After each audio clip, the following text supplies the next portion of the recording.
भूखी चिड़िया। सालों पहले एक घंटा घर में टिंकू चिड़िया अपने माता पिता और 5 भाइयों के साथ रहती थी। टिंकू चिड़िया छोटी सी थी, उसके पंख मुलायम थे। उसकी माँ ने उसे घंटा घर की ताल पर चहकना सिखाया था। घंटा घर के पास ही एक घर था जिसमें पक्षियों से प्यार करने वाली एक महिला रहती थी।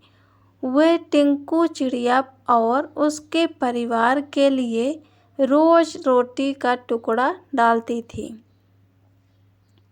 एक दिन वह बीमार पड़ गई और उसकी मौत हो गई। टिंकू चिड़िया और उसका पूरा परिवार उस औरत के खाने पर निर्भर था।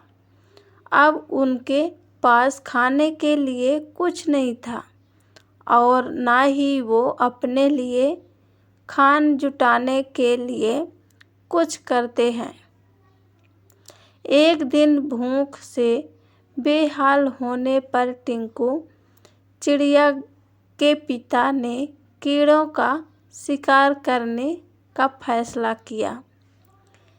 काफ़ी मेहनत करने के बाद उन्हें 3 कीड़े मिले, जो परिवार के लिए काफ़ी नहीं था।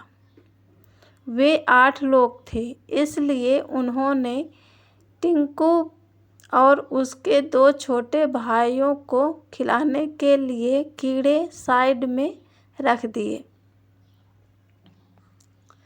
इधर खाने की तलाश में भटक रही टिंकू, उसके भाई और उसकी माँ ने एक घर की खिड़की में चोंच मारी ताकि कुछ मिल जाए, लेकिन कुछ नहीं मिला। उल्टा घर के मालिक ने उन पर राख फेंक दी, जिससे तीनों भूरे रंग के हो गए।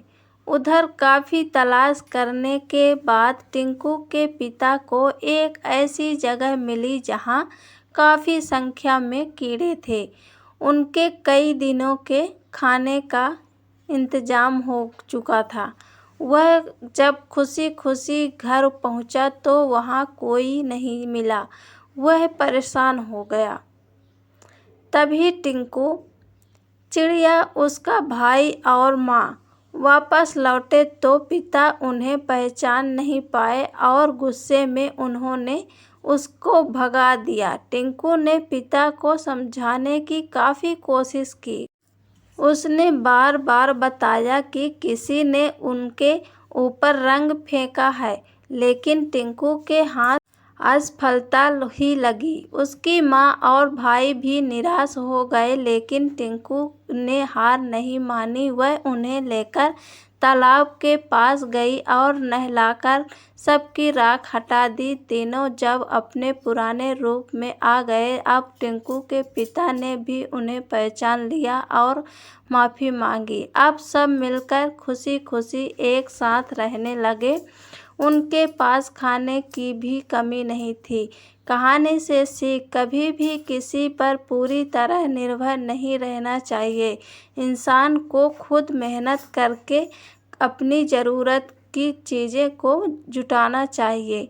ये कहानी पसंद आए तो लाइक और शेयर ज़रूर करिएगा।